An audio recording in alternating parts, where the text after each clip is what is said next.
Thank you for. Can you hear me okay in the back? Yep. You can? If you have trouble hearing, just wave your arms. I won't see you, but you'll get good aerobic exercise.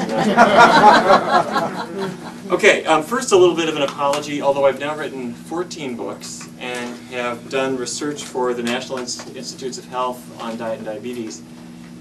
The fact is I grew up in Fargo, North Dakota, and my whole family was in the cattle business. My grandfather was a cattle rancher. My uncles and cousins are still in that business. My dad grew up on a cattle ranch. And every day of my life, I ate roast beef, baked potatoes, and corn. Except for special occasions when it was roast beef, baked potatoes, and peas.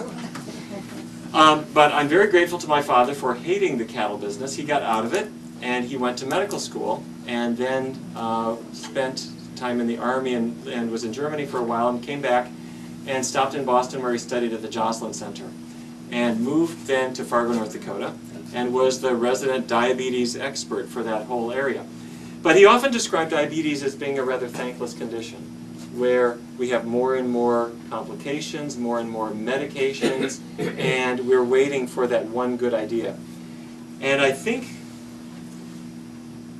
we've found a major turning point in our approach to this condition. I'd like to share this with you now. It started out, I was sitting at my desk one day in Washington. 22 years ago, I started an organization called Physicians Committee for Responsible Medicine. Are some of you PCRM members, by the way? Thank you for your support. We appreciate it very much. And as you know, we promote preventive medicine, especially good nutrition. We do clinical trials. We conduct research, but we also advocate for higher standards in research. That means we oppose unethical human studies, but it also means we vigorously promote alternatives to animal use in research. And I have toxicologists on staff who do that kind of thing. And the phone rang one day, and it was a woman who was the executive director of a diabetes foundation in Virginia. She said, "I'm tired of doing research on mice and rats. It's not really helping very much, and could we do some more human-oriented research and more nutrition-oriented research?" She invited me to work with them to design some research trials. And the first one that we did took a very different view of the kinds of diets that people need for diabetes. First, just to get on the same page, diabetes is a condition where there's too much sugar in the blood. The sugar is glucose. And glucose is not poison. It's supposed to be in your bloodstream on the way to get into the cells of the body where it acts as fuel. Glucose powers your muscles. Glucose powers your brain. You know, if a person is going to run a marathon, they carbo load. You know what I'm talking about? They eat lots of rice and lots of bread and lots of pasta. They're trying to get glucose into the system. It goes into the muscle cells, it goes into the liver, and it's stored. So glucose is a good thing. The problem is in diabetes, it's not going into the cells, it's staying outside. It's circulating around in the blood over and over and over again. And it can damage the blood vessels, the tiny blood vessels at the back of your eye.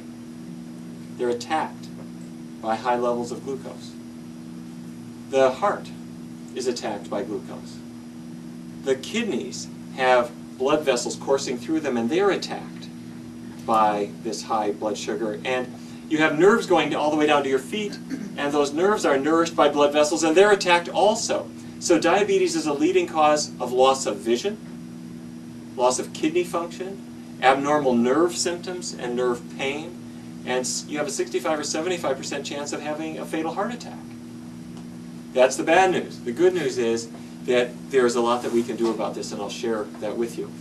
Now, so many people imagine if there's too much sugar in the blood, don't eat sugar.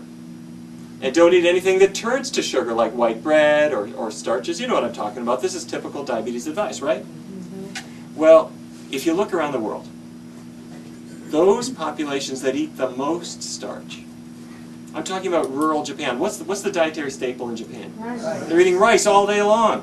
There's lots of carbohydrate.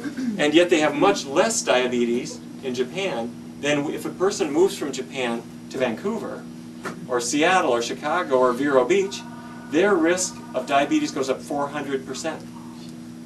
They are no longer eating rice. They start eating cheeseburgers and cheese pizza and fried chicken, and they get more diabetes. Carbohydrate is not the cause, and it never was the cause of diabetes. And a low-carbohydrate diet is very limited in what it'll do for this condition. You know that's true. If you look within this country, vegetarians have less diabetes than non-vegetarians. So our first diet trial, we used a vegetarian diet. We used a vegan diet. Now, vegans are not people from the planet Vegas. A vegan diet means totally vegetarian. No meat, no dairy, no eggs. And we also kept oils really low. And we compared that to a diet following the American Diabetes Association guidelines. And you know what that is. It's don't eat too much carbohydrate. Try to keep the carbohydrate fairly stable from day to day. Don't eat too much fat. And if you need to lose weight, cut calories. Well, we did a head-to-head test. The vegans won hands down. Their blood sugars dropped more, their weight dropped more, their cholesterols dropped more, and despite the fact that it was a small pilot study, the results were significant, and so we published them in 1999 in a journal called Preventive Medicine. We then did another study. I wanted to investigate what this diet does inside the body. So I brought in a group of women. Everyone was after menopause. Everyone had moderate to severe weight problems, and they were all feeling stuck. Like, I've tried every diet. You do low carb, low calorie, this and that, the other thing. And they weren't really getting lasting results. So we brought them in, same diet, vegan, low fat. So when I say vegan, no animal products. Breakfast might be a big bowl of oatmeal with cinnamon and raisins. If you want to have sausage, it's got to be the vegetarian type sausage. Lunchtime, if you're going to have soup, it's not going to be the chicken noodle. It would be vegetable soup or split pea or lentil soup or something like that. If we're at an Italian restaurant, pasta is okay, but it would be not the Alfredo sauce or a meat sauce, but a marinara sauce. Keeping oils low. That's the whole diet. No exercise was allowed because exercise is good, but we're zeroing in on the effective diet. So the group of women came in, they started the diet, and they lost weight. About a pound per week, week after week after week after week, which is impressive. Their cholesterol levels fell. So why were they losing weight? Well, we found why. The first reason is the diet is very low in fat. If it's vegan, how much chicken fat is in my diet? None. How much beef fat? None, right? There's no animal fat at all. And if it's also low in oil, there's not much of any kind of fat. And here's why that matters. And this will be on the test. Every gram of fat, a gram is not much, it's a 28th of an ounce. Every gram of fat has 9 calories. Every gram of carbohydrate, whether it's from bread or pasta or you name it, has only 4 calories.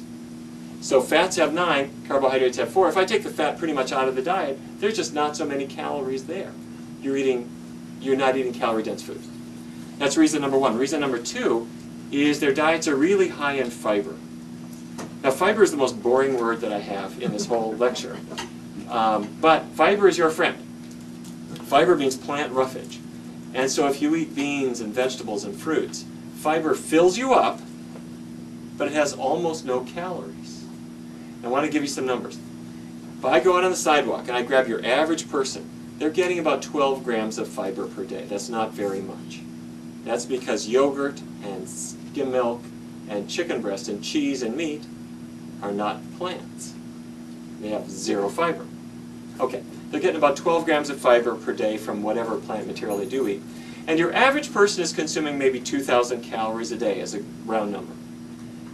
Every 14 grams of fiber I add to the diet cuts 10% off your calorie intake. Here's what I mean. I take that person eating 12 grams of fiber per day. If I can push them up to, add 14, up to 26, they will feel full sooner. And they eat about 200 calories less the next day. Here's what I do. I say, tomorrow, have an apple. Or any other fruit. I don't care, apple, orange, whatever. That's got about 3 grams of fiber. Have a vegetable serving. Broccoli, spinach, carrots, you name it, whatever you like. That's got 4. So what am I up to? I'm up to 7. Have a half a cup of beans. That's got another 7. So I've got my 14. If today you ate 2,000 calories, and tomorrow you have 1 fruit serving, 1 vegetable serving, 1 bean serving, you will not eat 2,000 calories. An average person will eat 1,800. You will swear you ate as much as before, but when I measure it, when I weigh it out, you're actually getting about 10% less. The next day, let's have 2 fruits.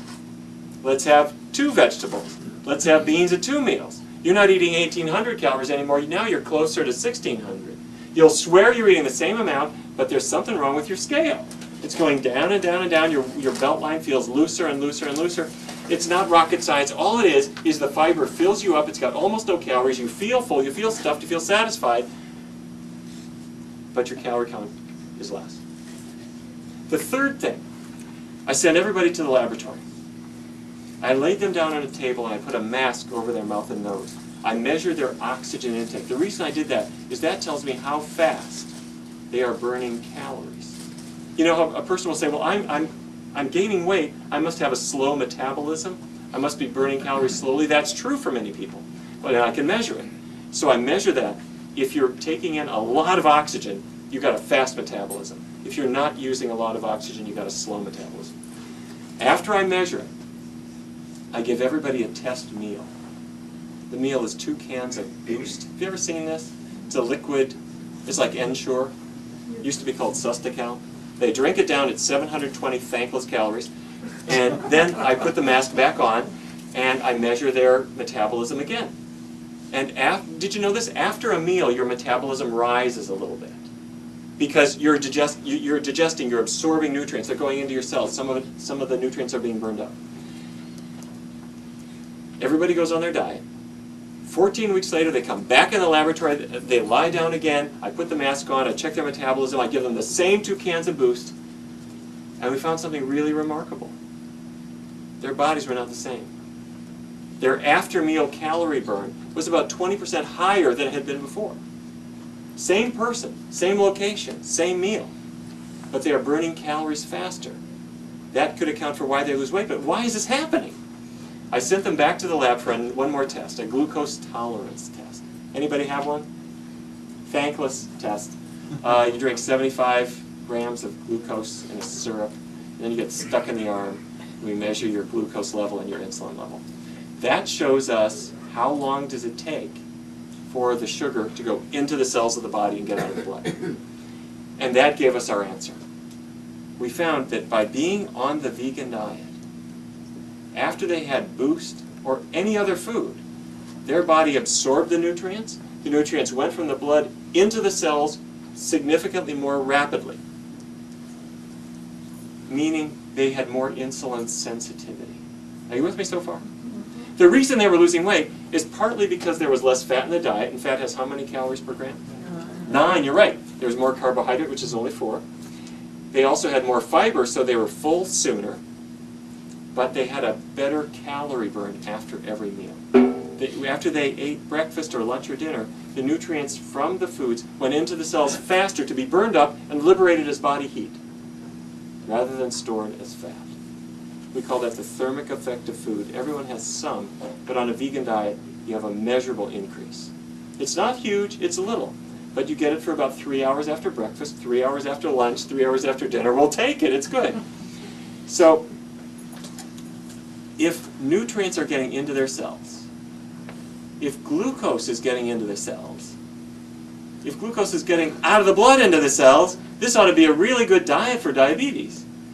And so, starting in 2003, the National Institutes of Health funded my research group to do a study comparing a diet that's vegan, low-fat, and low glycemic index, that's the package, against the ADA diet. Glycemic index, you know this? This is rating different kinds of carbohydrate for whether they cause your blood sugar to spike high or not so high. Like white bread causes a big spike in your blood sugar. Beans don't do that. Everybody comes in. We had 99 participants. Half of them get the ADA diet, half of them get the vegan diet. And let me describe a case to you. There was a man named Vance. Vance was a retired Washington, D.C. policeman, but he was not an old man. His grandfather died at 30. Vance was 31 when he was diagnosed with type 2 diabetes. Came in, and to give you an idea of his numbers, do you know about hemoglobin A1C? That's the main measure for your control. If I check your blood sugar right now, that tells me your blood glucose at the time I do the test. If I check your A1C, that gives me an average over about a 3-month period. It's a good measure of control. It should be below 7, or as close to 6 as possible, really.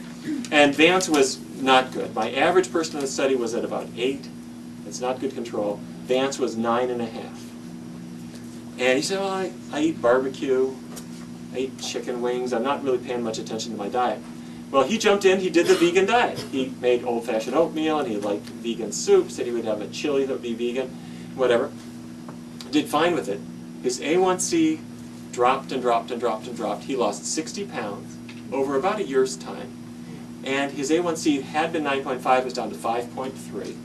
His doctor said, I can't justify keeping you on medication anymore. Imagine what that feels like. To have family members lose their feet or lose their vision, and to see yourself with this diagnosis, and to have a prescription get higher and higher and higher, and to have suddenly the numbers go the other way, and to have your doctor say, let's stop. It's a wonderful thing. And it's not, let me give you another case. These are real people. These are not composites, and Vance is his real name. A woman named Nancy came into the study. She was 60 years old. She was on 2 medicines. She was on metformin and a sulfonylurea drug, like glipizide or glyburide. And very rapidly we had to stop one of her drugs. And she lost about 40 pounds. And she started ratcheting down and down and down on the second drug. The last time I talked to her, she was on 250 milligrams of metformin twice a day. That's a baby dose, basically, very small. And she was in dramatically better control. Her A1C was in the low 6s. But a couple months into the study, she said, I got the most remarkable experience last night. I said, what was that? I was cooking, and I got down all my jars, and I opened all of my jars up, and I was preparing dinner. And my friend said, Nancy, you just opened up all those jars. She had really bad rheumatoid arthritis. She had always asked other people, can you crack open? You know what I'm talking. If you've got arthritis, you have this terrible grinding pain here at the base of your thumb and in your other fingers. And you're not cracking open a jar at all. You get somebody else to do that for you. You don't shake a person's hand. You're worried about that. She hadn't noticed it. It gradually went away. And that shocked her. It did not shock me, because I wrote a book some years ago called Foods That Fight Pain, where I described the evidence that arthritis in some people is linked to food. Not everybody gets better, but about half of people have an identifiable diet trigger for it. Dairy products is the most common one. There are others too. In her diet, it was vegan. There's no dairy products at all. Her arthritis went away. I'll give you one more case. A man named Selwyn was from Trinidad. He had had diabetes for 20 or 21 years. And he had a complication called neuropathy. Neuropathy is the nerves are attacked. And this is not fun. The good kind of neuropathy is numbness, where you can't feel things anymore. The bad kind, I mean, good in quotes. The really bad one is pain, where the nerves start sending burning sensations up to your brain. And Selwyn said that night after night, he would have this painful burning that comes, and it's associated with depression, and there's no drug that reliably makes this go away. Anyway, he came into the study, and he was on insulin, and his insulin doses came down and down and down. His blood sugar got under much better control. He wasn't overweight. He didn't need to lose weight, and he didn't really lose much weight. But about 6 months into the study, he said to me, my neuropathy is gone. I said, let me make sure I understand. You've done the vegan diet. You've done really well. You're on less insulin, but your blood glucose is best control it's been for a long time. And your neuropathy has improved a lot. He said, no, that's not what I'm saying. I'm saying it's gone. And that did not surprise me either, because in the late 1980s, a researcher named Milton Crane in California tested a vegan diet along with exercise. Now, I don't use exercise in my studies, because as much as I like exercise, I'm isolating the effect of diet alone for scientific purposes, so we don't change activity levels at all. But Milton Crane said, he brought in 21 people, everyone had painful neuropathy, and he said, do a vegan diet and regular vigorous exercise every day. And out of 21 people, 17 were pain-free in 2 weeks. The other 4 had a partial improvement, so it's not perfect, but it's great.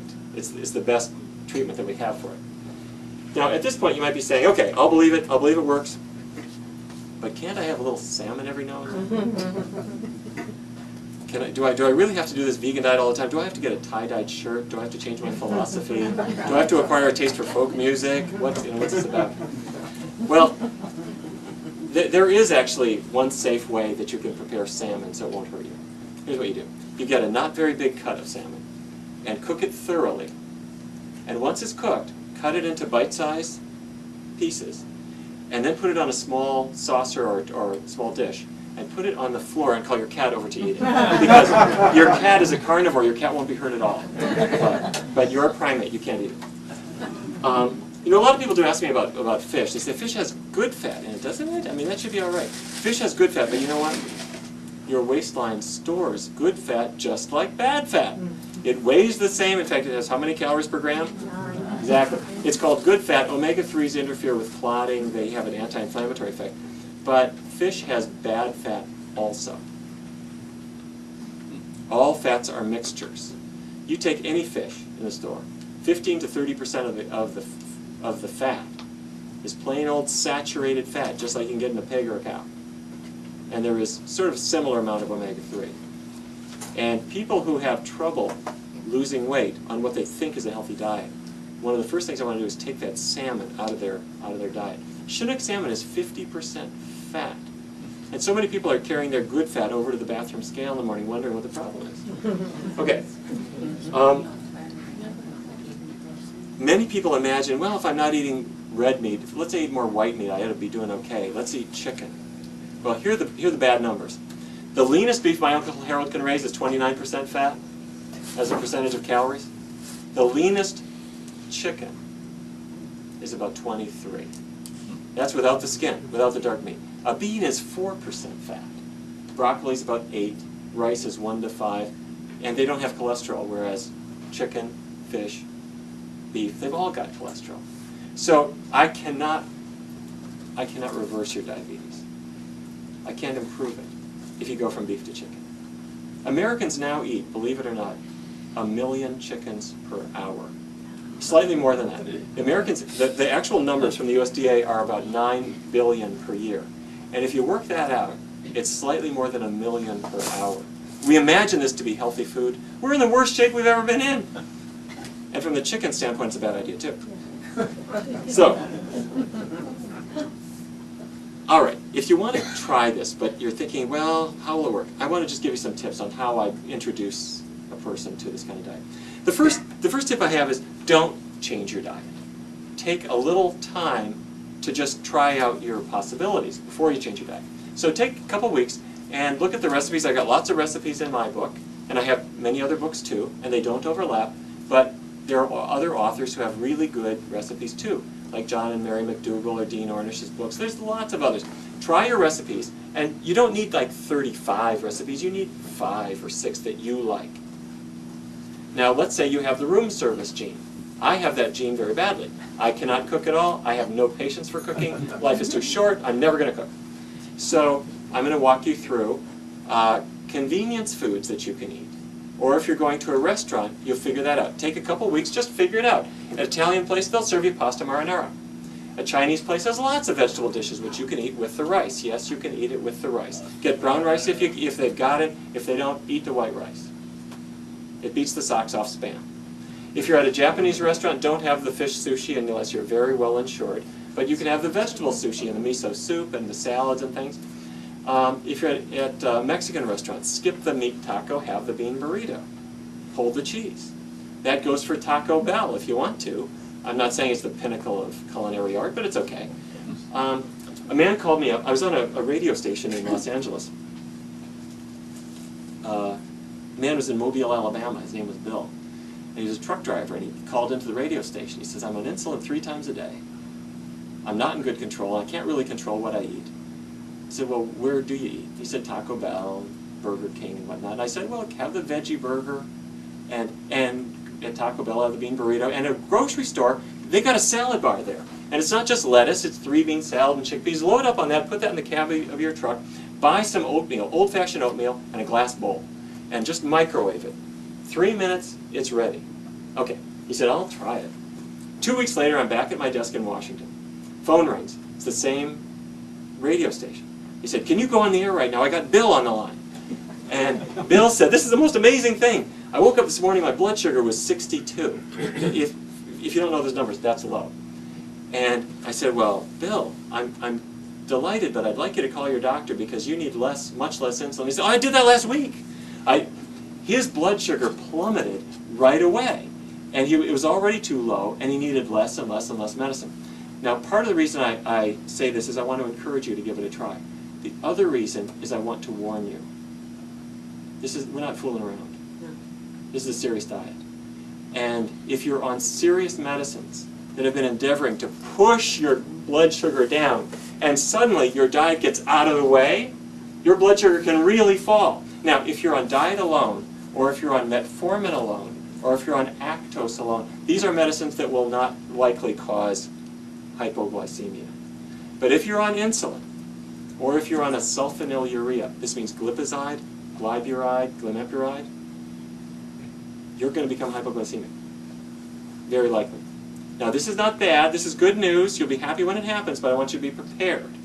And by being prepared, tell your doctor before you start the diet that you're making a big diet change, and keep your doctor's number handy. Keep glucose tablets around or something else in case you get shaky, so that you can take you can take them to bring your sugar back up temporarily. My book has a whole section on hypoglycemia. Read that. Have a glucose monitor and check yourself, because you're not going to. These people come into my studies and they say, my blood sugar is never going to be too low. It's always too high. I say, just wait when you do this. Now, for some people it doesn't happen, but for most people it does. So it's not a bad thing, just be ready for it, okay? The other thing is take a multiple vitamin. You'll get plenty of protein from vegetables. I'm talking about beans, grains, vegetables, fruits. You'll get adequate protein. You'll get plenty of calcium from green leafy vegetables and beans. But vitamin B12 is something that you need for healthy nerves and healthy blood. There are not a lot of vegan sources. There are some. Nutritional yeast, fortified cereals, but you're probably ignoring those foods. So a multiple vitamin covers you for that. And frankly, your nutrition is going to be much better on a vegan diet because of all the vegetables and fruits and beans and fiber that you're getting, okay? All right, so I've done my first step. I've figured out my restaurants, or I've figured out my recipes. I even figured out what I could get at a fast food joint. I think I'm ready to try it. So now, step 2 is take it for a 3-week test drive. Not forever, just 3 weeks. But during these 3 weeks, don't stick your toe in the swimming pool and think, well, I'll try it a little bit. I'll have a healthy meal on Tuesday and one on Saturday and one the no, don't do that. Do it every meal, every day for 3 weeks. Even if you hit an obstacle, like you got invited to Outback Steakhouse, you do it there. They've got a vegetable plate for you. Why do I say this? First of all, it's a great learning experience to see how to eat healthy, even in the face of life's challenges. Secondly, you're going to feel what it's like to be on a healthy diet. You're going to see your weight start to come down. Your blood sugar get better. Your blood pressure is coming down. If you've got a monitor, check that too. Your cholesterol is starting to come down. It's not all the way, but it's coming. And the third thing is, your tastes will change. Did any of you ever switch from whole milk to skim milk? Let me see your hand. Okay, when you did, oh, almost everybody. When you did, what was the skim milk like at first? It tastes watery, and it doesn't even look right, does it? Kind of blue? All right. As time went on, did things change? Yes. What? What happened? You got used to it? Did you get used to it? Okay. Did you ever go back and taste whole milk again? Yes. What was that like? Cream. It's too thick. It's almost like paint. Well, wait a minute. Your whole life, it was perfectly fine until you take a couple weeks off, and your tastes have changed. Now you know this is true. You will never go back. Well, what if for 3 weeks you lighten up the whole diet and you do a vegan diet for 3 weeks? Go back and have a double bacon cheeseburger. You'll discover it's not the joyful experience you remembered. And your taste will have changed, your outlook will have changed, but that will never happen if you don't actually allow yourself to experience it. Most people go their whole lives never having even a week on the foods that their bodies were designed for. Give it 3 and see what happens. At the end of that time, if you don't like it, you can go back to the foods that caused your illness. Or you could stay on a regimen that helps lead you toward health. All right, my last tip is this. If you want, I have a little skyhook for you, or what I call transition foods, the fake meats that they have at this. Have you seen these? They've got fake deli slices of bologna and turkey and chicken that's actually made of soy or wheat derivatives. I really learned the value of these from my mother. My mom lives in Fargo, North Dakota, lives with my father, and she had a very high cholesterol level for a long time, and she would not pay any attention to the advice that I kept giving her. And in fact, I finally figured out why. I'm her third-born child. And any of you third-borns? Okay. This is true. And parents, if you've got 3 or 4 kids, you know this is true too. If you open up the family photo album, there's lots of pictures of the first one. There's some pictures of the second one. To find the third one, you got to look in the index. And what I mean to say is your parents love you, but they pay no attention to anything that you are saying. So I was telling my mom she has hypercholesterolemia. She's got atherosclerosis. She thought it was cute I knew big words, but she was paying zero attention to any advice I was giving her. Finally, she wouldn't listen to me. She listens to her own doctor who says, Mrs. Barnard, you're in trouble. I'm going to write you a prescription. She says, okay, what is it? It's a cholesterol-lowering drug. Okay, how long do I have to take it for? He said, you don't understand what I'm saying. I want you to take this drug every day for as long as you live. She said, what? I've got to take this drug forever? What kind of drug is this? She says, I'm going to think this through. I've got to go home. She walks home. She picks up a book I wrote called Food for Life. And Neal told me that if I make these recipes, my cholesterol level ought to fall. My mom does it. She becomes a vegan. And she really does it every meal, every day for about 6 or 7 weeks. She goes back to see the doctor. The doctor draws a blood sample and sends it off. Then when it comes back, he brings the slip into the room. And he apologizes to her. He says, our laboratory isn't working correctly. Because this is a totally normal cholesterol. Nobody's cholesterol could drop 70 points in this short period of time. And he wants to reschedule for her to come back when the laboratory is fixed. And she said, wait a minute, just so I understand, if that was actually my cholesterol, would I need drugs? He said, no, this is a totally normal cholesterol. That's what I'm saying. This can't be true. She says, I think I get it. Thanks a lot. She goes home, picks up the phone, calls me up and says, Neal, why didn't you tell me about this before? My mom's finally got religion. She's decided this vegan diet is a thing. She wants the whole world to follow a vegan diet, starting with my father. So my dad, he grew up on a cattle ranch, and that's his whole kind of pattern, except for one thing. He has a great advantage that every man in his generation has. He doesn't know where the kitchen is. He doesn't cook. He doesn't shop for food. He doesn't put food on plates. He just sits at the table, and when he's hungry, the food arrives. And when he's done, the plates go. And if you hang around 3 or 4 more hours, it starts again. And this has been the system. So my mom is taking total advantage of this. She goes to the health food store and she buys a good bread, and a little Dijon mustard, and some Italian plum tomatoes. She slices them up thin, puts them on the bread with some lettuce and some phony bologna. It's not real bologna, which you would never eat if you saw what is actually in there. But she gets the soy or wheat derivative type bologna. She gives it to him. She gives him all these fake meats. She'll give him hot dogs, which are made of soy. And which, by the way, are a handy thing. If you've got kids coming over and it's a birthday time, you don't want to give them real hot dogs because you know what's in them. And you definitely don't want to serve the neighbor kids lentil loaf because they're going to beat your kid up. But serve them the soy hot dogs. They'll think that's like a cool political statement. So anyway, my mom gives these to my dad, and he's quite happy with them. And he likes these things. And you know what? I've got 2 vegetarian parents, but only one of them actually knows it.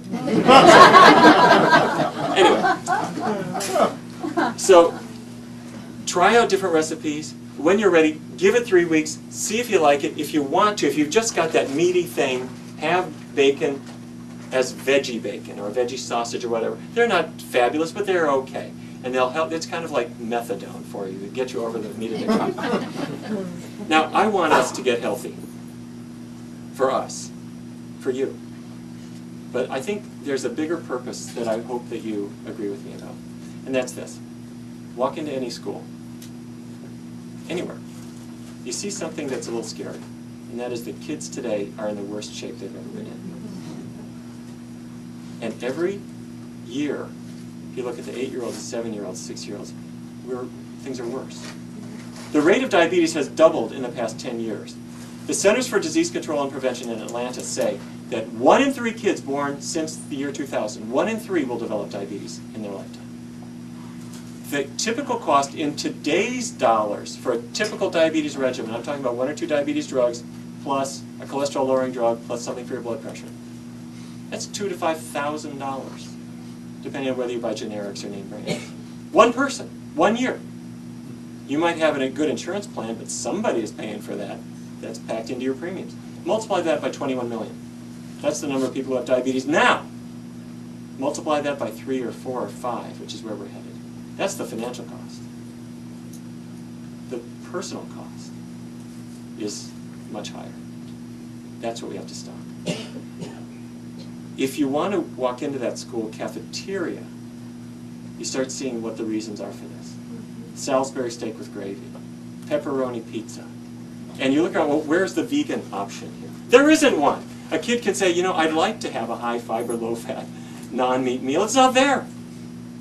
Because the schools are now used as a pawn in an economic game. When beef prices fall, the government buys up more beef. And they put it in prisons and in schools. When dairy prices fall, the government buys up cheese. I'm talking about tens of millions of dollars worth. They put it in prisons and schools. Nobody thinks our kids need another cheeseburger, but they think that farmers need a little help. What I'm saying is, we can help our farmers without killing our kids. And that kind of thing must stop. But the fact is that we've now harmed our kids. That's what they have learned. And kids, you know this is true, they're as rigid as anybody. When they have learned to eat a certain way, they don't want all kinds of new things in there. They don't even want food to touch each other on the plate. They want things to say exactly the same. This is what we're doing. The way that we change this is first to change our own diet, and secondly to not keep any of this a secret. We've got to share this information as widely as we possibly can. If we don't do this, the future does not look very bright. But if we do, if we change things ourselves, if we try new healthy ways of eating, if we get over the bumps in the road, if we help other people along in the same way, if we collectively, as a team, really work for a healthier diet, we can revolutionize the health of this country. Thank you very much.